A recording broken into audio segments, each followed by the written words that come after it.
Okay, good morning, good afternoon, and good evening. My name is Jeff Talbot. I have the pleasure of kicking off this breakout session, Building a Resilient Supply Chain. Today, our speakers include Conrad Snover. He is the president of Procurability. He has over more than 20 years of advisory and consulting experience focused on strategic procurement and supply chain management. He has deep experience in launching and managing programs focused on strategy design, procurement transformation, category management, strategic sourcing, supplier development, and organizational sustainability. Earlier in his career, Conrad specialized in strategic procurement as a consultant with A.T. Kearney's financial institutions practice. He's consulted with numerous Fortune 1000 companies in a variety of industries, including oil and gas, utilities, technology, banking and insurance, hospitality, and healthcare. He's a frequent requested presenter at national supply chain conferences such as USMA, UPMG, Platts, WEI, APPA, and of course, SIG. He holds a bachelor's degree in business from University of Washington and was named a Pro to Know by Supply and Demand Chain Executive. With him today, Conrad's co-presenter is Ben Webb, a senior consultant with Procurability. Ben has advised clients across 10 plus industries in procurement and transformation initiatives, including contract management, strategic sourcing, cost modeling, forecasting, and change management. His focus in the procurement space spans spend analysis, operations assessments, and organizational design.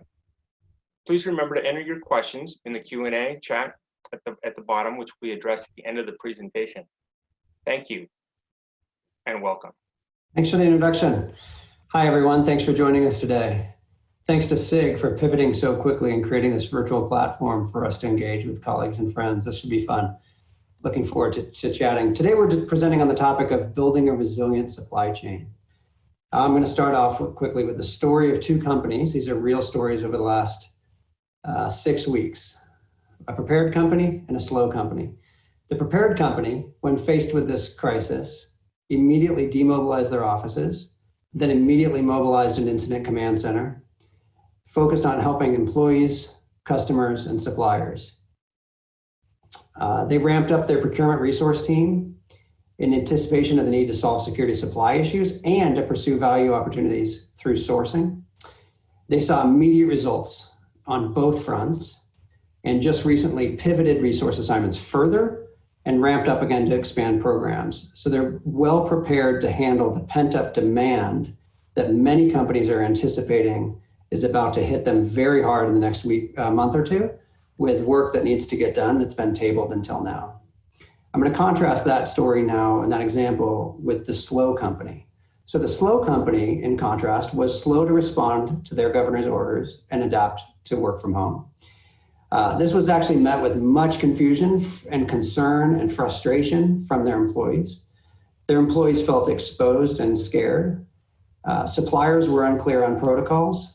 They staffed an incident command center, but they were a little late to do it. Procurement staff was allocated to that incident command center, like usual. They froze all incremental staffing efforts, since one, they needed to focus on the core work, and two, they were unsure how to onboard new resources when everybody was finally remote. They had no protocols, no systems, no process, no methodology for that. And now they're very far behind on execution of the day-to-day work and supporting the business, the operational integrity, and they're very ill prepared to handle and respond to this pent-up demand. So our presentation today is designed to help everyone be a prepared company and not a slow company. So let's jump right in. So in today's increasingly dynamic world, disruptions are certain to occur, whether they're man-made or natural. Neither type of disruption is entirely predictable, but supply chains must be prepared to respond to any type of threat. So supply has a more important role than ever before in business success. And responding to these disruptions defines the need for supply chain resistance. This is what we're here to talk about today. The agenda will cover first, what is supply chain resilience on the next page. Second, why do we need a resilient supply chain? Third, how can procurement support a resilient supply chain? And then we're going to wrap it up and talk about how we can prepare and respond. So first, what is supply chain resilience? So supply chain resilience is a company's ability to resist and then quickly recover from disruptions. So we see companies typically go through 4 phases during a disruption. Adequate planning and action during each phase can enable a highly resistant supply chain. So the first 2 phases, let's go through these 1 through 4, avoid, contain, stabilize, and recover. The first 2 are focused on resisting the disruption. Avoid, number 1. This includes planning and risk mitigation activities that occur before the onset of a disruption that are designed to help avoid the disruption altogether or mitigate its impact. Number 2, contain. These are activities which are designed to reduce the decline in a company's performance due to a disruption. The last 2 stages, or the second 2 stages, stage 3, stabilize, and 4, recover. These can be categorized into recovering from a disruption. So number 3, stabilize. This is stopping the decline. You can see the curve here at the bottom of the page. And in phase 3, the decline is stopped and it starts to stabilize and inch upward. This is stopping the decline of performance due to disruption and entering a steady stage of performance. But now you can see we're well below the top. So this is still less than typical, but we've recovered and we've started to turn things upward. Stage 4, recovery. These steps are taken to increase your performance back to baseline, and then ideally, of course, beyond. So the best companies will learn from their experiences. So the impact and the recovery time of a second similar disaster is less than the impact of the first. So you can see on the right of the chart there, the next time something happens, the impact is much less severe. Okay, why do we need a resilient supply chain? So building a resilient supply chain provides 3 main benefits. They're summarized here. Maintain business continuity, number 1. Protect resources, number 2. Enable competitive advantage, number 3. Let's go through those. The first, maintain business continuity. Keeping customers satisfied and employees employed and engaged through ensuring consistent stream of goods and services. I think we've all seen companies fall into one bucket or the other. Companies are shutting down. Some are shutting down and coming back. Some are pivoting immediately and maintaining service. So maintaining business continuity, number 1. An example of this is Toyota developed the F-Grid to ensure production continues in the event of a mass power failure. Okay, protecting resources, number 2. Businesses consist of resources and processes. Processes, if properly documented, may be resumed after a disruption. Maintaining resources is the key to recovering quickly when the disruption is past. Documenting processes ensure repeatability if resources are disrupted. An example of this, base isolation in buildings protects people and equipment during earthquakes. So how do we change the way we build so that we don't have that disruption anymore? Fundamental and very commonplace today. Okay, number 3, enabling competitive advantage. Now, do we protect ourselves? Do we mitigate risks? Do we kind of, are we super careful on what we do? Or do we seize the opportunity to deliver great work, to grow market share, to improve brand loyalty? So having a more resilient supply chain than your competitor or than your peers, this will enable you to use the disruption as an opportunity to advance your business strategically. So for example, Dawn, the dishwashing detergent, they used the BP oil spill to help market its products. Terrible disaster, but yet an opportunity to demonstrate the success of their products and their brand. Okay, let's go through those 4 stages in a little bit more detail. So avoid, contain, stabilize, and recover. And let's talk about some tangible examples as well. So number 1, avoid. How do we avoid this altogether? How do you avoid disruption to your supply chain? Well, maybe you regionalize. I mean, in light of current events, you regionalize your supply chain. You diversify your supply base. Our Procurability does a CPO benchmarking survey, and we look at supply chain disruptors, and we've presented on that in the last couple of years in a row. And one of the themes that we saw emerge on our last review was that more and more CPOs, more than ever, were actually looking to diversify their supply base, where over the last 15, 25 years, there's been a big push to consolidate the supply base through sourcing and leverage buying. So it was interesting. That was almost a precursor to today's condition. So diversification of suppliers across a region, move to low-cost manufacturing areas, have several options, plan your lead times accordingly, have domestic suppliers as a backup for global suppliers, for global markets when those are disrupted, and have pre-built stock on hand, check and change and reflect and adjust your inventory levels. Develop contingent recovery plans. Be aware of potential supply chain disruptions and outline an action plan for each recovery. Okay, number 2, contain. The second stage of disruption recovery. So move to your backup plan as soon as possible once a disruption has been identified or you think it may be identified. There's nothing wrong with pivoting very quickly, securing an order, and then adjusting later if it turns out to be a little bit less severe than you thought. Much better off moving quickly and then adjusting. Enforce a risk management culture in general. Backup plans should be distributed, employees should be trained. Build the disruption action plan into your culture, talk about it regularly. Build social capital, relational competencies.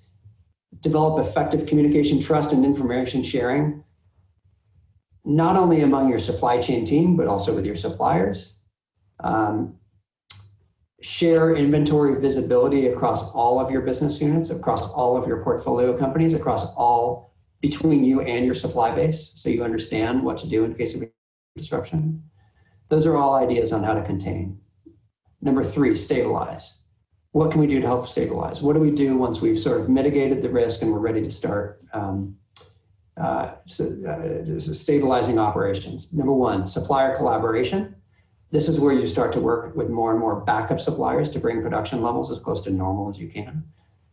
Number 2, you have direct-to-consumer communication channels you open. You talk very candidly about what's happening. You talk to your consumers proactively about disruptions that might be coming down the pipe so that they know, that they understand. A consumer, one of your customers, would be very happy to learn ahead of time that your lead times have shifted out a week, but they're still going to get their stuff. If their stuff doesn't show up, and then you say, oh, it'll be there in a week, it's very, very different than if you call them a month ahead or 2 weeks ahead and say, hey, we're lagging, things are good, you're going to get it in a week. Be proactive. It'll also just establish a relationship of trust and open communication between you and your suppliers so that they can understand and expect how things are going to work going forward, so that it's not a guessing game for them every time. It's okay to say, I don't know, but here's what I do know, here's what I'm doing about it, and here's how I'm going to pivot and change as soon as I get more information. Number 4, recover. Redefine your supply chain. Maybe having all of your manufacturing in one country that's overseas is too risky. Maybe you want to have backup plans. So let's define who your preferred suppliers are, where things come from, what your strategy is for receiving goods and services. Evolve your supply chain. And then constantly monitor and adjust your supply chain flexibility options. You want to continue to always refresh your market intelligence, look at which suppliers are consolidating, what M&A activity is going on, which plants are closing, which suppliers are insolvent, which suppliers are doing well, who has new products. Just continually keep your eye on that ball so that you can continually pivot and adjust your supply chain to take advantage of anything that comes down the road. Okay, on the next page, we talk about procurement strategy and planning. Now, that up until now, we talked about the framework for how one would address supply chain risk mitigation and supply chain sustainability planning. Now let's bring it home to procurement. A lot of what we talked about applies to procurement, but it also applies to the rest of the business.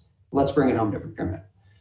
So procurement can develop resiliency in the supply chain by planning ahead and building flexibility, same as what we just talked about. What does that mean? Flexibility into procurement processes, supply management strategies, even an organization structure. Where are people located? What hours are people working? If all of your workers are all of a sudden remote and you have suppliers in different time zones and you have colleagues in different time zones, maybe things need to happen a little bit and you need to evolve your work structure if everybody all of a sudden is operating under a different model. I already talked about this a little bit, but I really want to emphasize it again. It's very common focus to consolidate to one supplier or consolidate a category via sourcing.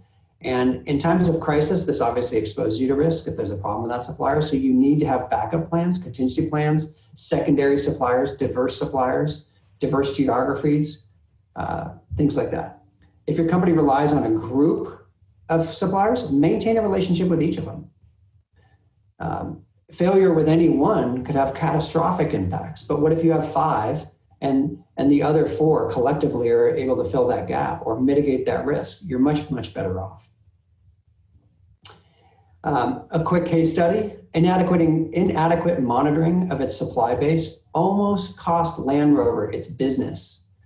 When UPF Thompson, its sole supplier of chassis frames for the Discovery models, unexpectedly went bankrupt in 2001. Land Rover was totally unprepared for this, had no idea what was happening, and eventually had to pay off some of UPF's debt to ensure the resumption of chassis supplies. A deeper relationship with the supplier, market intelligence, credit risk monitoring, supplier viability monitoring would have helped them avoid that crisis and actually saved them a lot of money and stress and negative impact to the customer. Next, be sure to identify critical tasks that must continue to be done in the wake of an emergency and less critical tasks that can be eliminated. The prepared company and the slow company, it's not obvious that the slow company is putting on hold the less critical activities. There might be activities that come out of that they go, wow, we really shouldn't have shelved that initiative.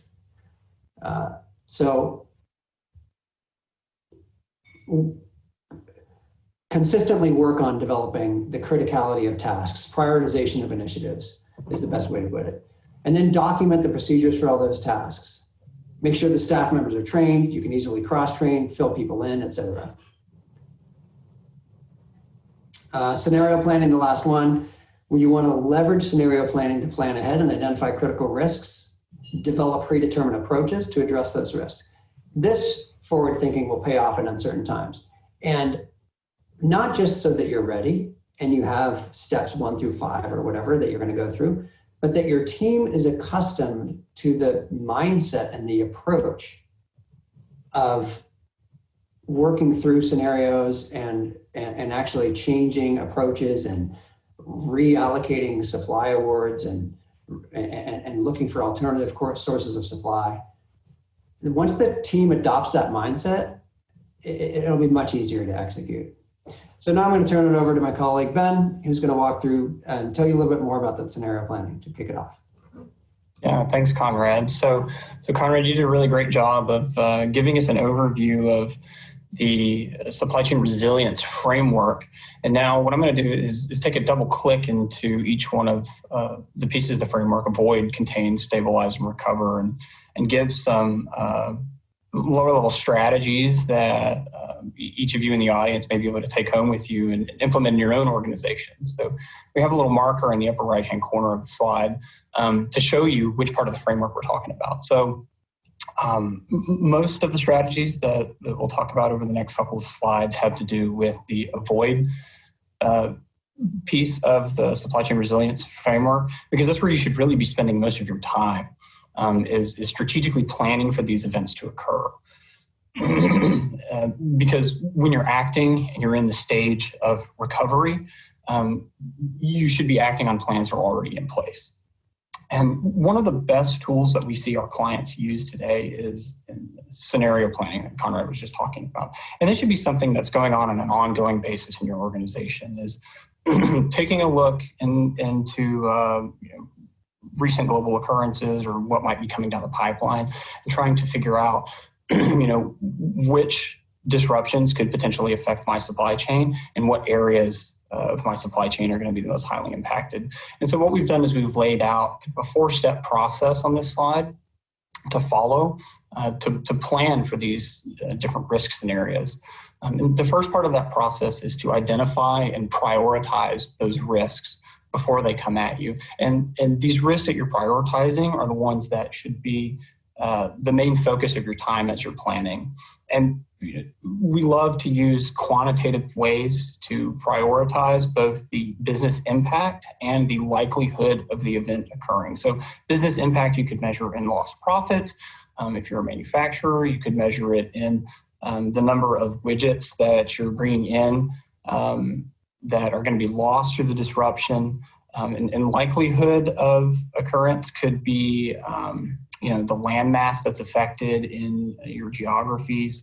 But really, these quantitative measures need to be close home to your businesses and are going to be very specific to your needs. The second piece of this is to create those scenarios in a model that emulate what may happen during a disruption. And we like to break supply chains down into 4 pieces following the SCORE model. So plan, source, make, and deliver. And any one of those 4 processes, you need to think through how supply chain disruption may impact that part of your supply chain. And then the output of that, you need to use to adjust your current contingency plans. In some cases, you may be creating contingency plans where they don't already exist. But the most important part of step 3 is to do it now, because many of the disruptions that we face today, we don't know when they're going to occur. Case in point, COVID-19. We knew that a pandemic was likely, but we had no idea when it was going to happen. So the sooner you can be prepared, the better off your organization will be.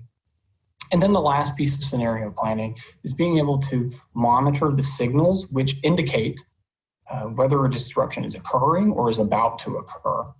So that way you can act quickly and confidently, and you have your plan ready to go. Because just as Conrad said, the organizations that plan ahead are the ones that are best able to confront the disruptions. So the next strategy that we'll talk about during the avoid phase is supply-based diversification. And so we're broadening this from just supplier diversification, which we'll talk about supplier management in just a moment, but really broadening this to talk about the products and the services that your organization is procuring and bringing in to feed your internal business processes.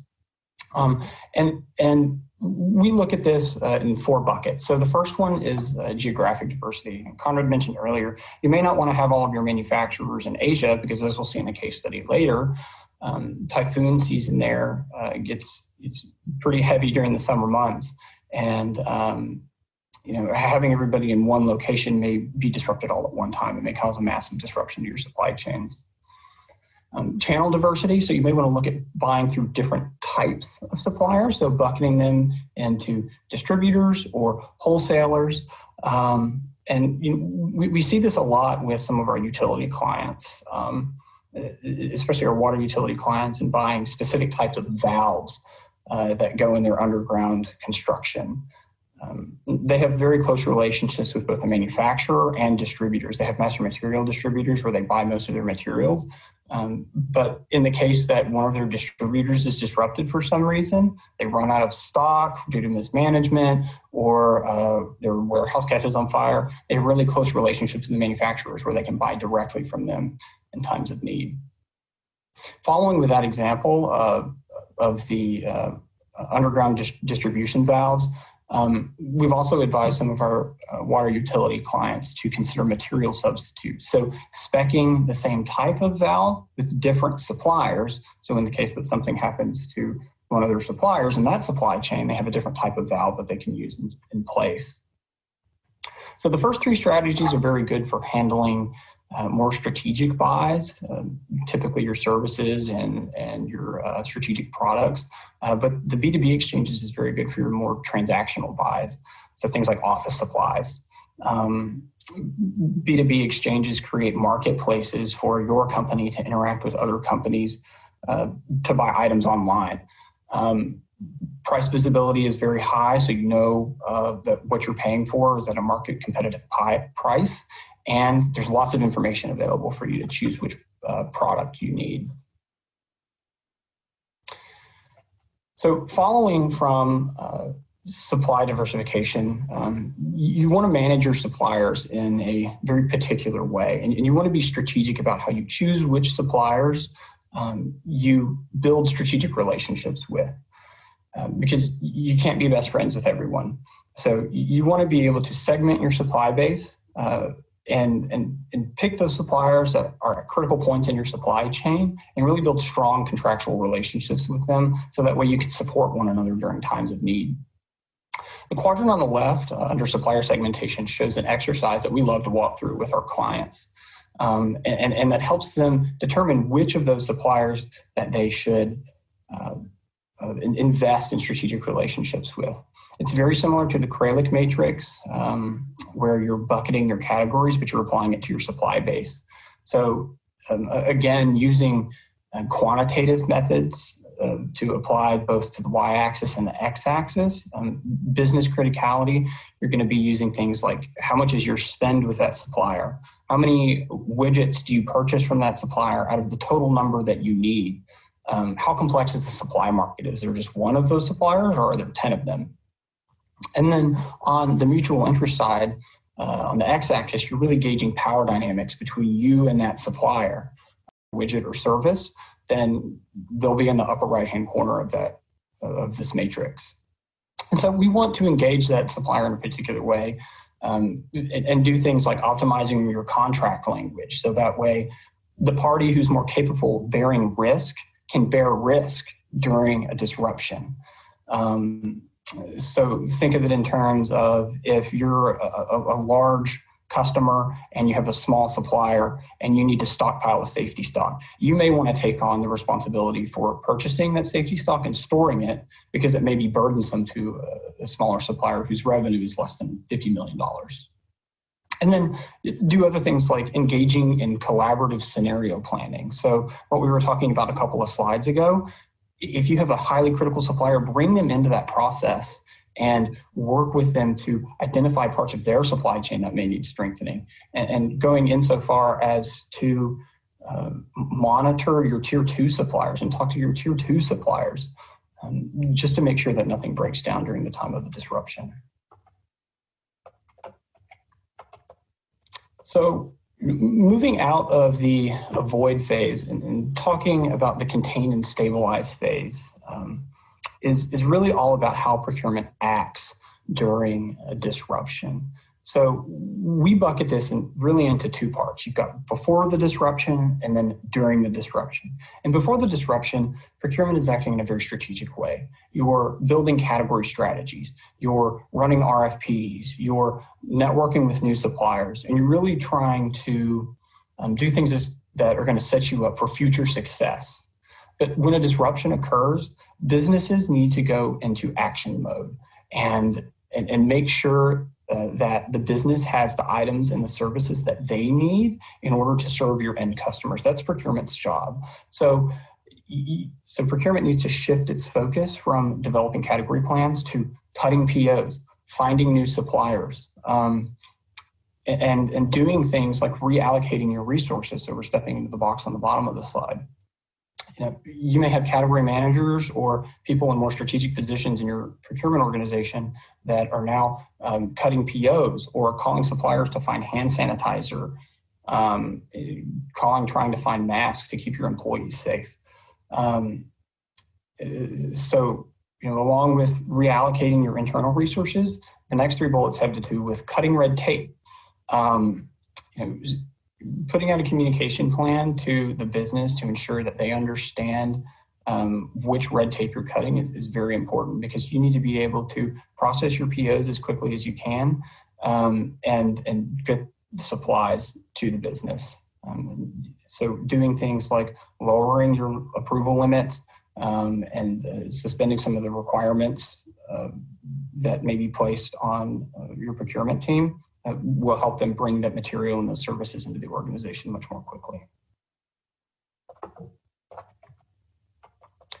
So working through the last step of the process, which is the recover phase, we'll talk you through a quick case study with PepsiCo and its coconut water supply chain. So as you can imagine, coconuts only grow in very warm, very humid, rainy climates. So places like Southeast Asia and the Caribbean, both which are places that are highly susceptible to disruption by typhoons. And coincidentally, PepsiCo's peak season for coconut water happens during the summer, which is at the same time that peak season for typhoons happens. So they've had to take some very in-depth steps to make sure that their supply chain can withstand that kind of a disruption. So each piece of this puzzle here talks about the different step that PepsiCo has taken in order to ensure that their supply chain can recover from a disaster like a typhoon. So they plan with their manufacturers and they do manufacturer network planning to make sure that their manufacturers are distributed across geographies. They have 3 in Southeast Asia, and then they have 3 co-packers domestically in the United States. So that way, if the 3 in Southeast Asia are either partially or entirely offline, the US co-packers can pick up some of the production burden. They also make sure that they have very strong supplier relationships.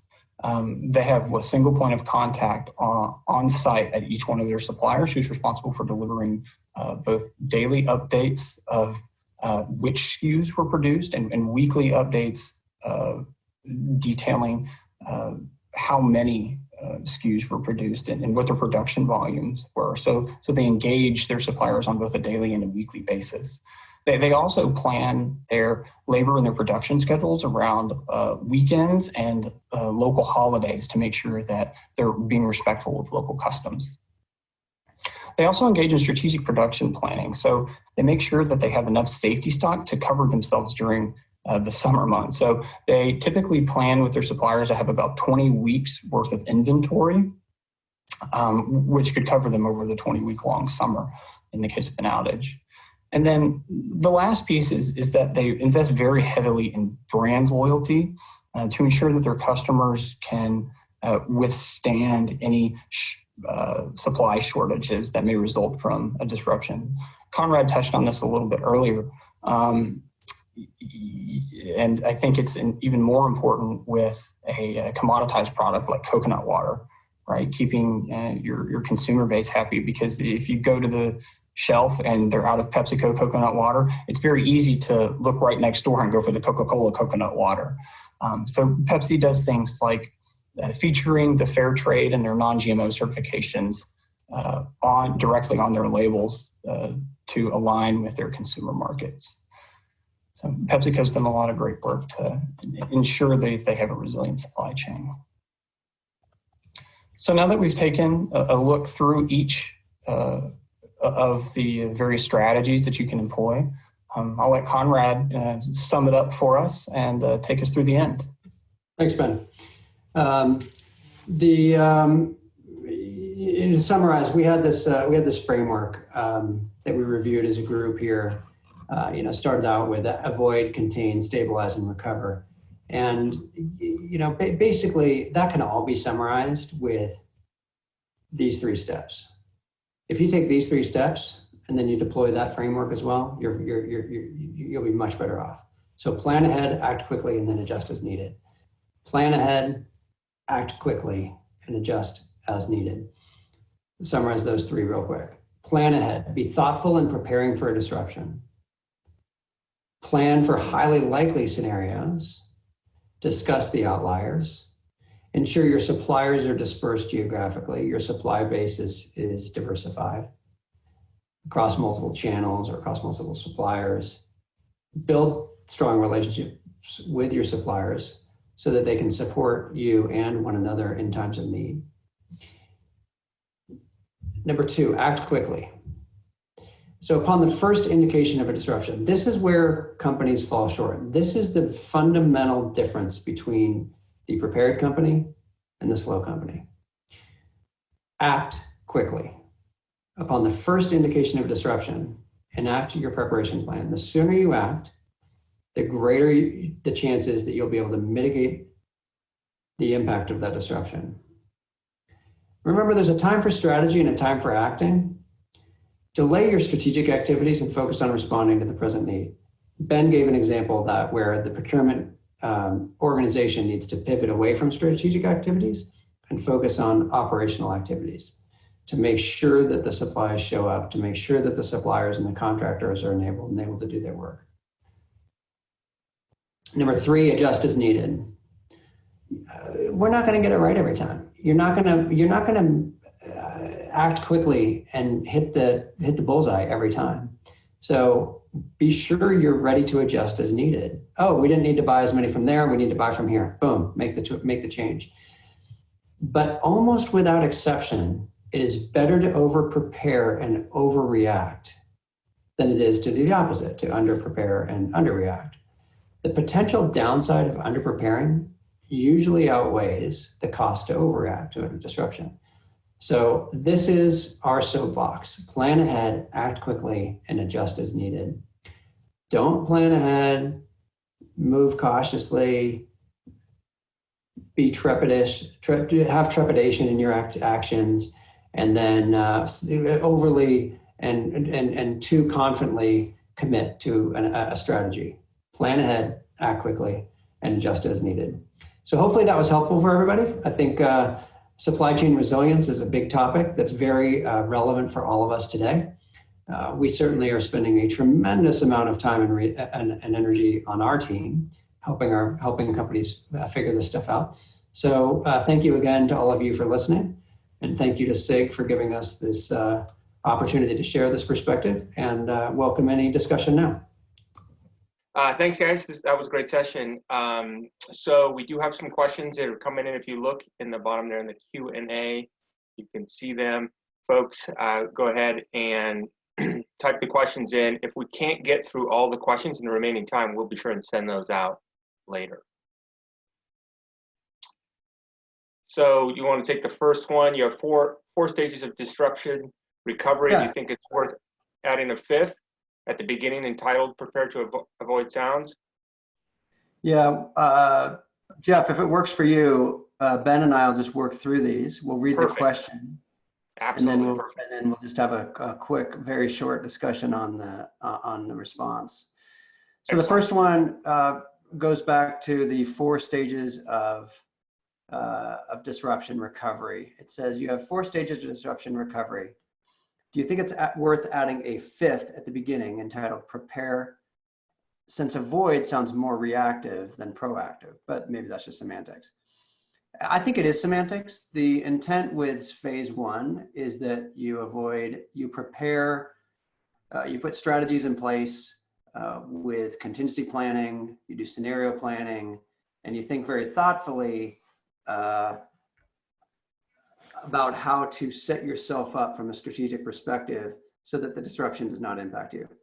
So could we call number 1 prepare instead of avoid? Yeah, I think that could be a worthwhile alternative. But I think the intent here is that whatever you call it, that first phase is definitely heavily focused on preparation to avoid that, to avoid the disruption. Second question, I'll take that one. Are you seeing disruption recovery becoming more of an active part of standardized SLAs or T's and C's moving forward?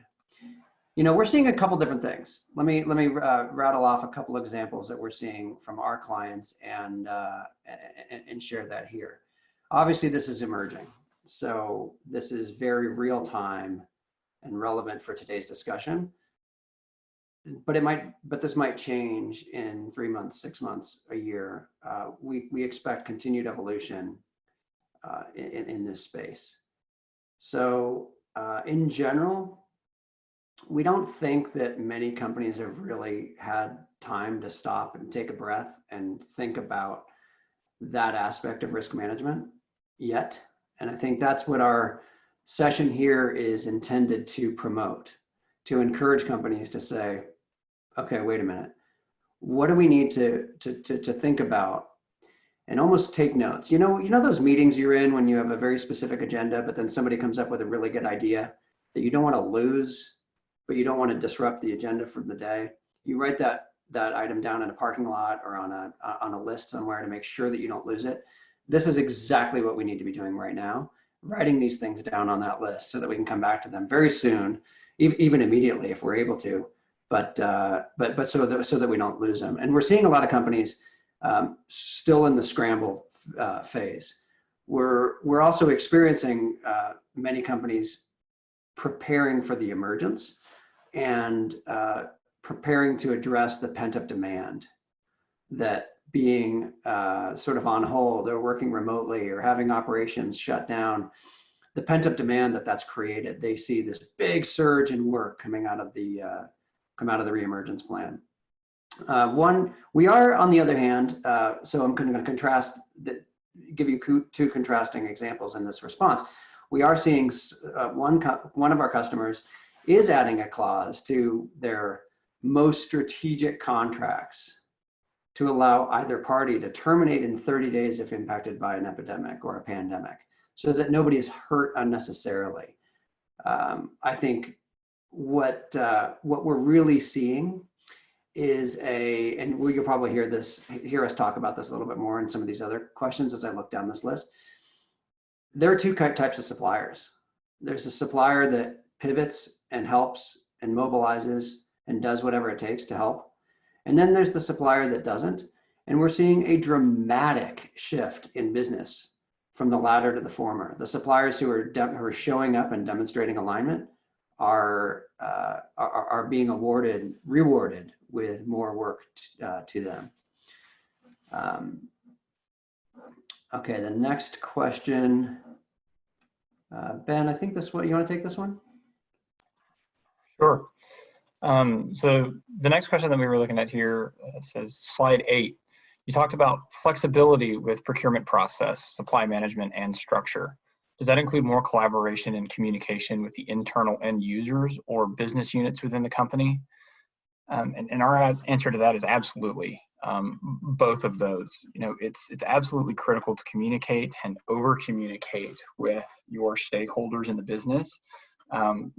So that way they're aware of what sort of supply that they can expect given the current circumstances. Because if your main stakeholder is operations and you're bringing in the services and the products that they use to keep the blood flow of the company running, then they need to be hyper aware of what it is that they can expect to keep operations going. And we've even said internally at our own company, over communicate. And what does that tangibly mean? Well, that means sending a thank you email or an email acknowledgement immediately after receiving one. That means inviting people maybe on the ops teams to your PMO meetings and setting up weekly touch points, especially in the remote work environment. If you're looking for new suppliers, sending out an email or discussing it on those weekly PMO meetings to get supplier suggestions from the ops team, because they're the ones on the ground and they have the best ear to the ground when it comes to pulsing the marketplace. So definitely over communicate and be extra collaborative during these times, because that'll be the best way to ensure continuity of supply for your business partners. Okay, the next question is, let's see, I want to make sure I'm keeping these organized. Looks like the next question is there an example you can give where you've seen procurement, both as a department and a function, change during this disruption or a disruption? What did they do? How did they do it? And within what kind of time frame? I'm going to take you back to the very first thing that I kicked this off. And what we've seen successful companies do is plan ahead, move quickly, and adjust as needed.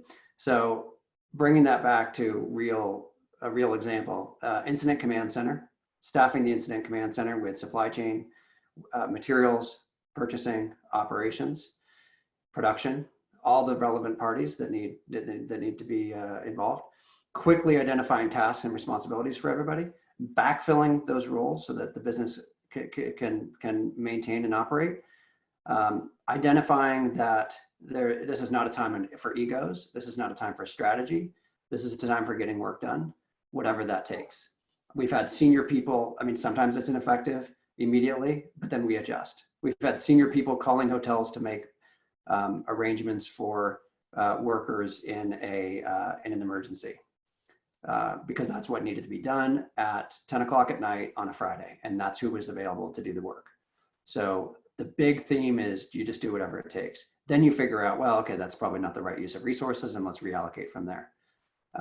We also see suppliers step forward again into a more active role, providing materials, providing supplies, direct shipping, sourcing on behalf of our customers as well.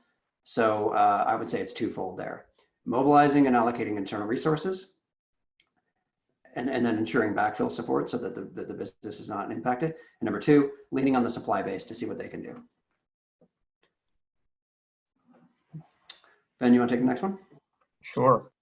So the next question that we have on the Q&A feed is, if you have to lift certain policy restrictions during an emergency situation through necessity, what safeguards would you recommend to put in place to ensure that purchasing does not get out of hand? You know, we talked about this on an earlier slide, that procurement needs to lift a lot of the red tape that is there that, you know, under normal continuous business circumstances that are there to safeguard the organization against unnecessary spend. But, you know, Conrad just talked about how imperative it is that, you know, procurement teams speed up their processes and get materials to the business so that way they can keep business flowing. So you know, doing things like removing the string of required purchase approvals, raising approval limits, that stuff can get kind of dangerous sometimes. So to do it safely, what you might want to do is identify a group of approvers who can eat daily or even weekly to approve spend as a group.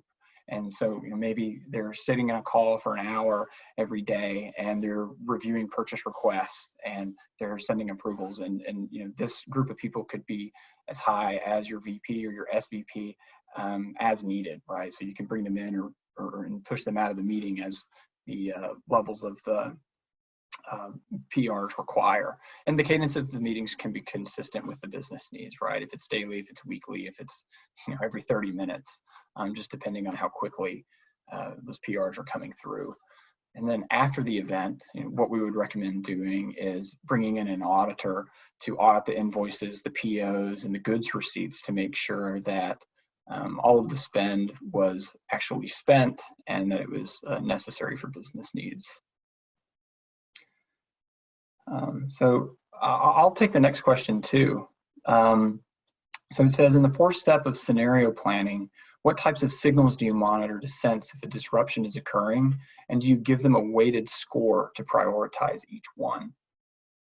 So I'll start off this question by saying that whatever the case is, whatever the disruption it is that you're monitoring, it should really be a dedicated team or a single person who should be tracking these metrics. So that way you can have in a single location an overall view of the likelihood of a disruption occurring. And that's really why you're tracking these metrics, is so that way you can understand if a disruption's coming down the pipeline, you can get ahead of it and start activating your plan as it's coming.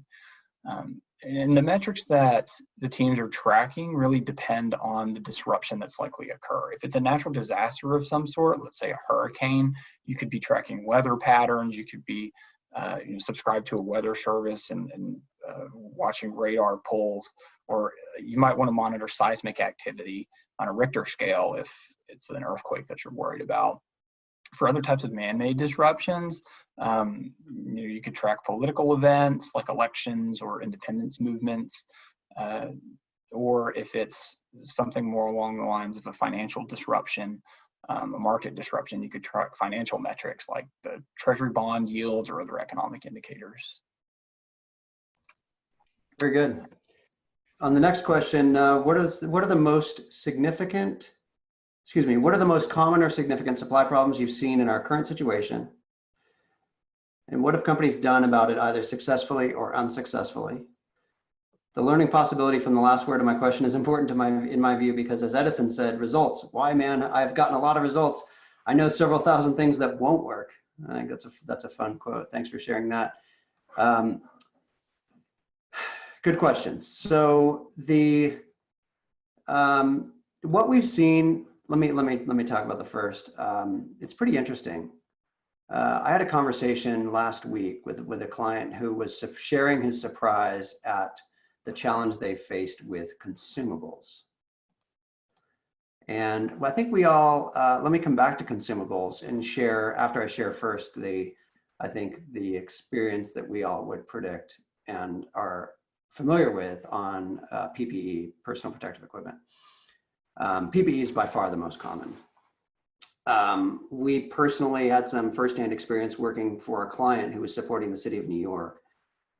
That client, basically the city asked our client for help, who in turn asked us for help to secure PPE. So that was one example. And then we do some work in the utility industry, and that industry, like any industry that has not shut down during this, resources have been reallocated to more specific necessary areas like emergency response. I mean, utility is a perfect example. The water has to keep flowing. The electricity needs to stay on. So you can't send everybody home in a utility. Well, those crews need to work together in close proximity to each other, sometimes in an underground, small enclosed space. So PPE is very, very important for them and critical to the ongoing viability of our country's infrastructure and operations. So, we all read about PPE for hospitals, and we did get involved in quite a bit of PPE for hospitals and some healthcare situations pro bono for contacts and other clients. But we also helped PPE sourcing for, like I said, the city of New York and some of our utilities. So those were very, I think, common and expected. And then on the consumables side, I think a lot of folks have realized that consumables are no longer a commodity, something to be taken lightly. Paper towels and toilet paper and hand wash and other things like that can be very critical to an operation, especially in an emergency, especially given what we've just been through or are currently going through. And again, I come back to the example that I gave before, where we've not only mobilized our team to support our clients, but also helped our clients facilitate their suppliers, especially distributors of MRO and other bulk products, to help provide materials and consumable products as well. I think I just want to reiterate here that this is, again, where we see suppliers either stepping forward and leaning into the situation and being awarded with more work and growing their business, and suppliers not stepping forward, and those suppliers, their business is going to be impacted very negatively. By the way, there's also a little bit of an interesting dynamic currently. About a week ago, Trump released an executive order regulating the impact to bulk power systems and materials that can be purchased. I think probably many people have heard of Buy America. Well, that's becoming a similar, there's basically to summarize it in kind of a very high level, a similar situation for different critical infrastructure operations. So we're producing some research on that. Feel free to reach out to us if you'd like a copy of that report, and I'll send it to you. That news is only about a week old, and developments continue every day. So that's something we're staying on top of as well. That's that question. Next question is, when disruption occurs and the focus has shifted from strategic to operational or transactional, what are some methods to control costs and meet budget goals? So it's kind of similar. I think we answered, Ben, I think you answered some of this on question 5. You talked about moving quickly, reallocating resources, auditing afterwards to make sure the controls are put in place. I think we're there. The only thing I would add is don't forget that oftentimes in an emergency, there's specific accounting treatment. There is specific accounting treatment for responding to emergencies. So I think Ben already answered that one. So in the interest of time, we can go on to the next one, and maybe just I'll add that talking point. Yeah. So the next question we have here is how can procurement be part of the strategy setting and preparing for disruption? And really, that's what the meat of the presentation was on, right? The avoid portion of it is helping to prepare the business through ensuring a continuity of supply, whether that's services or that's products. And slide 10 that we talked about, supply diversification, is really where procurement can have the biggest impact. You know, when you think about geographic diversity, when you think about channel diversity, you know, interacting with wholesalers, distributors, the manufacturers themselves, material substitutes, where you have different types of products that you can use in the same place, or whether it's on B2B exchanges. You know, it's creating redundancy in the system and spreading your purvey far and wide, just to make sure that business continues as needed.